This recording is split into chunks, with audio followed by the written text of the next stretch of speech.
Wilaya ya Kati imeripotiwa kuwa na ajali zaidi kwa mwezi Mei 2026.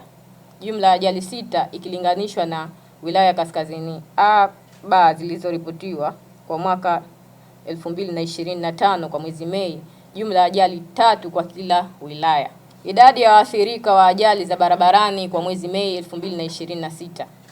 Jumla ya waathirika 49 wameripotiwa mwezi Mei 2026, ambapo waathirika 40 walikuwa ni wanaume na waathirika 9 walikuwa ni wanawake. Wilaya ya Kaskazini B imeripotiwa kuwa na waathirika wengi, waathirika 10 sawa na 24.4% ikilinganishwa na wilaya nyingine. Idadi ya waathirika waliofariki mwezi Mei 2026 imeongezeka kwa 11.1% na kufikia waathirika 20 kutoka waathirika 18 walioripotiwa mwezi wa Aprili 2026.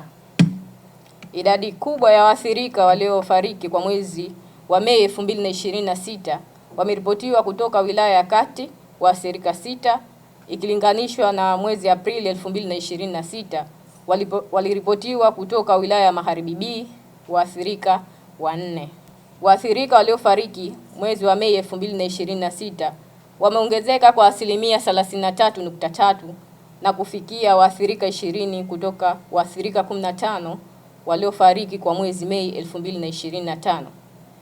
Idadi kubwa ya waathirika waliofariki kwa mwezi Mei 2026 wameripotiwa kutoka wilaya ya Kati na waathirika 6 ikilinganishwa na mwezi Mei 2025 ambapo wilaya ya Kaskazini B imekuwa na waathirika 4. Wilaya ya Kaskazini B imeripotiwa kuwa na waathirika wengi waliojeruhiwa kwa mwezi Mei 2026 ambapo ni waathirika 9 ikilinganishwa na mwezi Mei 2025 ambapo waliripotiwa kutoka wilaya ya Micheweni ambapo ni waathirika 9. Vifo na majeruhi wanaotokana na ajali barabarani kwa mwezi Mei 2026. Kama tunavyoona katika mchoro wetu, Kaskazini A inaonyesha kuna majeruhi 3 na kifo kimetokea kimoja. Majeruhi 9 na kifo kimetokea kimoja kwa wilaya ya Kaskazini B. Magharibi A kuna majeruhi 3 na vifo vimetokea 2.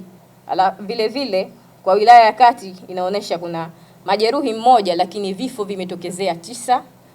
Kwa wilaya ya Mjini tunaona kwamba kuna majeruhi 3 na vifo vimetokezea 3. Kwa wilaya ya Magharibi B inaonyesha kwamba kuna majeruhi 4 na vifo vimetokezea 2. Kwa upande wa wilaya ya Kusini kunaonyesha kuna majeruhi 3 na vifo vimetokezea 2.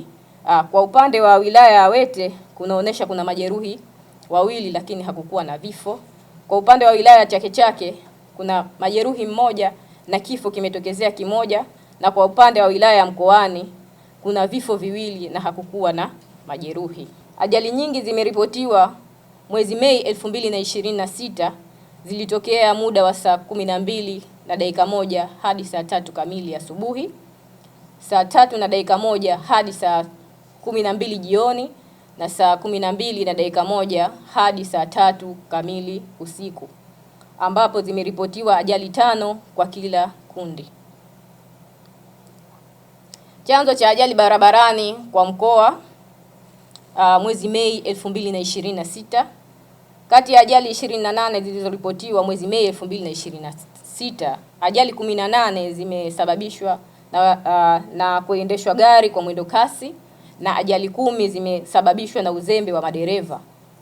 Mkoa wa Kusini Unguja umeongoza kuwa na ajali zilizosababishwa na kuendeshwa gari kwa mwendo kasi ambapo ni ajali 7. Mkoa wa Kaskazini Unguja umeripotiwa kuwa na idadi kubwa ya ajali zilizosababishwa na uzembe wa madereva ambapo jumla ya ajali 4 zilizoripotiwa. Suala la ajali kuwa nyingi sasa hivi barabarani zinatokana na vyombo kwanza kuwa ni vingi sana. Nchi yetu vyombo vimekuwa vingi, lakini kubwa zaidi hao watumiaji wa barabara hawajui matumizi sahihi ya barabara. Wanaotumia barabara wapate elimu, wenye kutumia vyombo wapate elimu, na wale ambao wanatembea kwa miguu pia wapate elimu. Na ndio maana zimetungwa sheria, kwa sababu kunajulikana kuna watu watakuwa wanazipinga hizo sheria, ambao watakuwa wanafanyia visivyo wale ambao wanazikubali hizo sheria.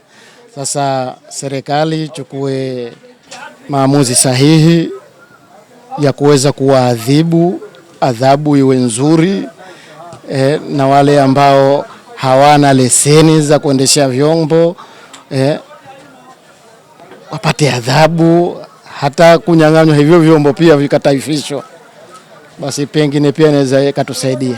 Wito wangu serikali sasa hivi ni lazima wafanye makongamano, vikao, ili kwa sababu hii hali sasa hivi imezidi sana. Kwa ina maana serikali iko haki ya kukaa katafuta kama miwanje au sehemu hizi, wakaita madereva wa pande zote, wakapita mitaani, wakaita mfano watu wanaotembea kwa miguu. Kama bana hali sasa hivi madereva tulionao wengi, wengine wazuri, wengine sio wazuri, lakini sisi tunaotembea kwa miguu vile vile tujilinde.